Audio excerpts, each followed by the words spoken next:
Hello everyone, कैसे हैं आप सब। एक बार पुनः आप सभी का आपके अपने चैनल शिव कोचिंग क्लासेस पर स्वागत है। और इसके पिछले वीडियो में मैंने आपको समझाया था एल्केन एल्कीन, और आज का टॉपिक है स्टूडेंट एल्काइन, जिसको आपको बारीकी से समझना है। पहले इसका फार्मूला बताऊंगा, फार्मूले के बाद इसकी संरचना बताऊंगा। ठीक है, तो एल्केन और एल्कीन आप लोग बेसिक चीज है, पढ़ ही लेना। एल्काइन है, ये भी बेसिक चीज है, क्योंकि ऑर्गेनिक केमिस्ट्री में यदि कहा जाए तो सबसे महत्वपूर्ण फैक्ट है स्टूडेंट एल्केन, एल्कीन और एल्काइन। तो याद रखना, इसका फार्मूला होता है CnH2n-2। ठीक है ना, ये है एल्काइन का फार्मूला। किसका है? एल्काइन का फार्मूला।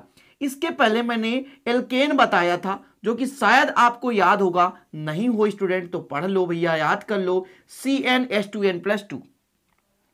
और एल्कीन का भी मैंने फार्मूला बताया था, शायद आपको याद हो, H2n। इसमें केवल दुगुना कर लो, एल्केन में दुगुना करके 2 जोड़ दो, एल्कीन में दुगुना बस कर दो, और एल्काइन में दुगुना करके 2 घटा दो। तो आज का अपना टॉपिक है एल्काइन। अब एल्काइन के लिए कार्बन की संख्या पर जो उनका नामनक्लेचर किया जाता है वो तो पता होना चाहिए। जब कार्बन की संख्या 1 हो तो मेथ, ठीक है ना, 2 हो तो एथ, ठीक है, नाम बिल्कुल याद करना जरूरी है, 3 हो तो प्रोप, ठीक है, 4 हो तो व्यूट, 5 हो तो पेंट, और 6 हो तो हेक्स, 7 हो तो हेप्ट, और 8 हो तो आक्ट, फिर स्टूडेंट नॉन, फिर इसके बाद क्या आता है? डेक आता है। ठीक है, non dec, meth, eth, pro, but, pent, hex, hept, oct, non deck.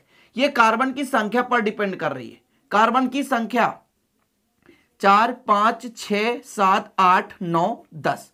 जब कार्बन की संख्या 1 हो तो बोलते हैं मेथ, 2 हो तो एथ, 3 हो तो प्रोप, 4 हो तो व्यूट, 5 हो तो पेंट, 6 हो तो हेक्स, 7 हो तो हेप्ट, 8 हो तो आक्ट, 9 हो तो नॉन, और 10 हो तो डेक। अब देखिए, इसी आधार पर फटाफट फार्मूला बना देता हूं। कैसे फार्मूला बनाना है? यहां पर देखो, जब कार्बन की संख्या 1 रखेंगे तो कभी भी मेरे भाई यहां पर यदि 1 रख दें, 2 1 कम 2, 2 में 2 घटा देंगे 0। कुल मिलाकर यदि हम कह दें तो मेथाइन का क्या फार्मूला होता है? तो नहीं होता है। आप देख लो, C1H0 कभी है, बैलेंसी पूरी है क्या कार्बन की? नहीं है, तो इसका कभी फार्मूला ही नहीं होता। समझ जाओ आप, मेथाइन का फार्मूला ही नहीं होता है। आप समझ जाओ, इसका कभी फार्मूला नहीं होगा। मतलब कार्बन जब 1 हो तब एल्काइन आपका प्राप्ति ही नहीं हो सकता। ठीक है, आप एल्काइन पढ़ रहे हो मेरे भाई। चलो, एल्काइन से देखो, मेथ से मेथाइन, एच से एथाइन, प्रोप से प्रोपाइन, ब्यूट से ब्यूटाइन, पेंट से पेंटाइन, हेक्स से हेक्साइन, हेप्ट से हेप्टाइन, आक्ट से आक्टाइन हो जाएगा, नॉन से नोनाइन, और डेक से डेकाइन। हम 3-4 आपको निकाल कर दिखा रहे हैं। कार्बन की संख्या 2 रख दें, कितना रख दें? कार्बन की संख्या 2 रखें तो देखो भैया कितना होगा, C2 कर दो। मैंने क्या कहा? दूना करो, 2 दूनी 4, दुगुना कर दो, 2 दूनी 4, और उसमें 2 घटा दो, तो कितना होगा? C2H2। ये किसका है? तो H से बना एथाइन, H से बना एथाइन, H से बन गया एथाइन। दुगुना करके 2 घटा दो। चलो, प्रोप का देखो भैया, दुगुना कर दो तो 3 दूना 6, और 6 में 2 घटा दो तो 4 आ जाएगा, C3H4। ये प्रोप से बन गया प्रोपाइन, प्रोप से बन गया प्रोपाइन। फिर देखो भैया, ब्यूट 4 है तो C4 करो, 4 दूनी 8, और 8 में 2 घटा दोगे तो 6 आ जाएगा। तो ये बना ब्यूट से स्टूडेंट क्या बन गया? ब्यूटाइन। क्या बन गया? ब्यूटाइन। सिंपल तरीका, बिल्कुल इजी यार, कुछ भी नहीं है। सोचने वाले समझने वाले जो टफ समझते हैं, टफ होता नहीं है, बस आपकी समझदारी होनी चाहिए। बस देखो, पेंट रख दो, C5 कर दो, 5 दूनी 10, और 10 में 2 घटा दो तो 8 आ जाता है। पेंट से बनता है मेरे भाई पेंटाइन। क्या बनता है पेंट से? पेंटाइन।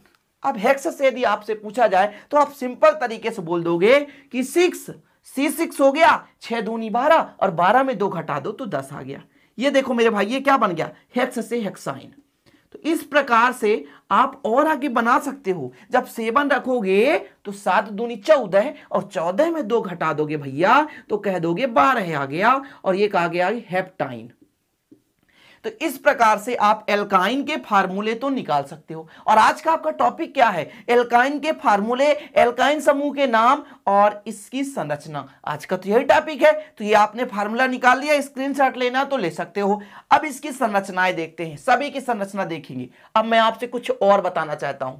मैंने बताया था एल्केन में सिंगल बॉन्ड होता है, एल्कीन में डबल बॉन्ड होता है और एल्काइन में स्टूडेंट ट्रिपल बॉन्ड होता है, याद रखना, और एक एक होता है। अब ये मत सोचना कि सिंगल बॉन्ड तो भाई एल्काइन में नहीं होना चाहिए, सिंगल बॉन्ड कंपलसरी है, हर जगह होगा, लेकिन एल्केन में डबल बॉन्ड ट्रिपल बॉन्ड नहीं हो सकता। एल्कीन में सिंगल बॉन्ड होगा, लेकिन इसमें एक कहीं ना कहीं आपका डबल बॉन्ड होना चाहिए। एल्काइन में ट्रिपल बॉन्ड होना चाहिए, सिंगल बॉन्ड तो होगा ही होगा। तो सिंगल बॉन्ड की आप कंपेयर मत करना कि सर एल्केन में यदि सिंगल बॉन्ड है तो एल्काइन में तो सिंगल बॉन्ड नहीं होना चाहिए, वहां ट्रिपल बॉन्ड होना चाहिए, ऐसा नहीं है।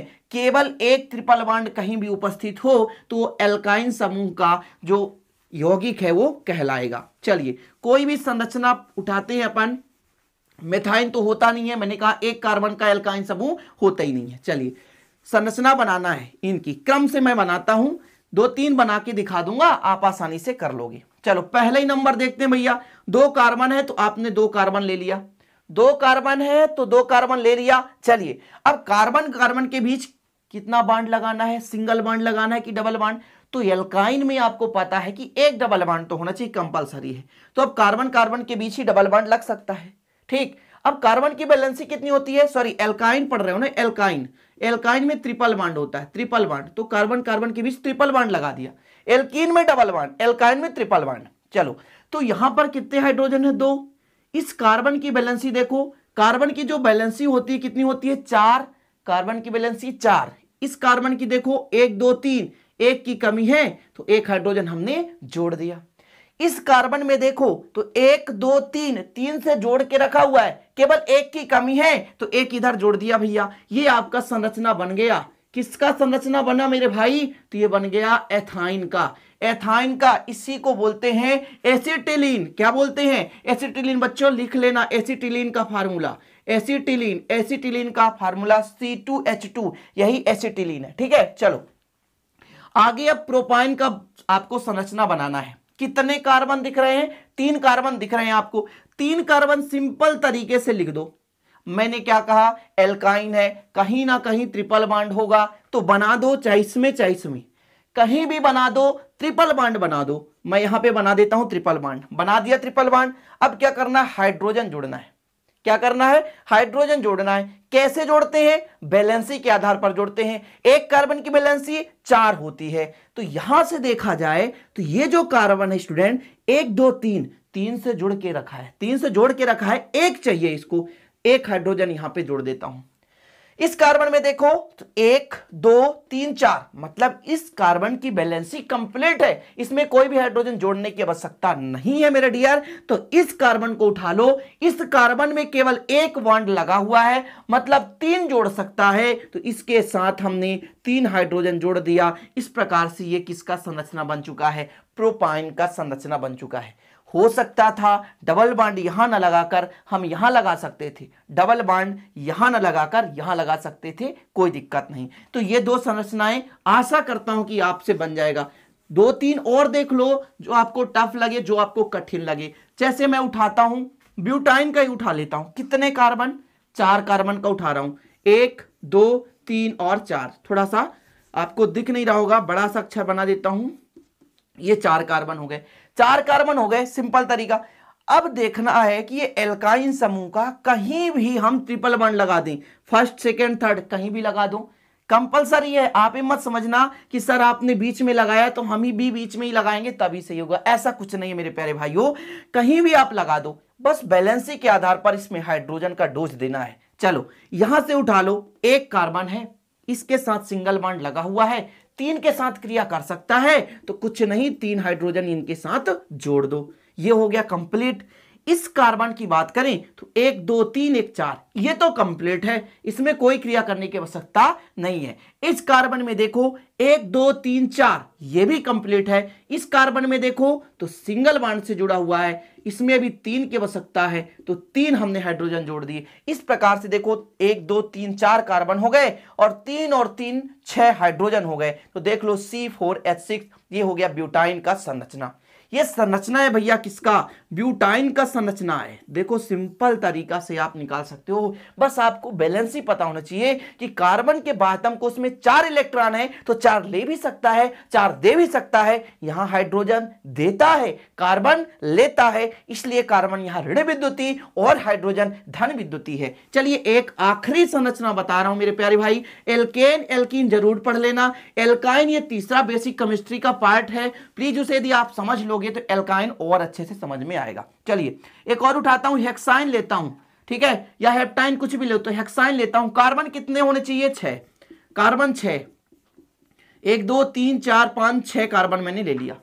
ट्रिपल बॉन्ड कहीं भी लगा दो, चलो मैं यहां पे लगाता हूं, फर्स्ट पे लगा दिया, फर्स्ट पे लगा दिया ट्रिपल बॉन्ड। देखो भैया 1 2 3 कितने हाइड्रोजन चाहिए, केवल और केवल एक चाहिए, क्योंकि 3 से तो ऑलरेडी जुड़ा हुआ है, मात्र एक चाहिए तो हमने जोड़ दिया।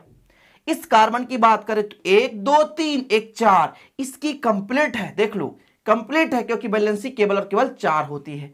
इनमें 1 2 इधर 3 इधर 4, इसकी बात करें 1 2 इधर 3 इधर 4, इसके देखो 1 2 इधर 3 इधर 4, इसमें सिंगल है तो 3 चाहिए, ठीक है। तो इस प्रकार से संरचना आप लिख सकते हो। अब आप कहोगे कि इसको और कुछ लिख सकते हैं क्या, जी हाँ, देखिए इस कार्बन के साथ एक H, इस कार्बन के साथ जुड़ा ही नहीं है, इस कार्बन के साथ देखो यहां पे कुछ नहीं जुड़ा है, इस कार्बन के साथ CH2, इस कार्बन के साथ CH2, इस कार्बन के साथ CH2, फिर यहां पर CH3। तो जी हाँ, इस प्रकार भी लिख सकते हैं, लेकिन आगे चलकर जब ऑर्गेनिक केमिस्ट्री आपको समझाऊंगा तो वहां पे इसका लिखना भी सिखाऊंगा। लेकिन आज की वीडियो में आपने एल्कीन का फार्मूला और संरचना आशा करता हूं कि सीख ही गए होंगे। स्टूडेंट बेसिक केमिस्ट्री का कोई भी डाउट हो, आप डिस्क्रिप्शन में लिंक रहेगा, कुछ चीजें वहां से देख लेना और कमेंट बॉक्स में कमेंट कर देना कि सर इस पर आप बेसिक केमिस्ट्री का टॉपिक बनाओ, मैं आपको इस बोर्ड पे पढ़ाकर जरूर आपको वीडियो अवेलेबल कराऊंगा। तो चलते हैं स्टूडेंट, अच्छा लगे तो लाइक कर देना, दोस्तों के साथ शेयर कर देना, नए हैं तो चैनल को सब्सक्राइब कर बेल आइकन भी प्रेस कर लेना। मिलते हैं अगले वीडियो में, तब तक के लिए जय हिंद, वंदे मातरम।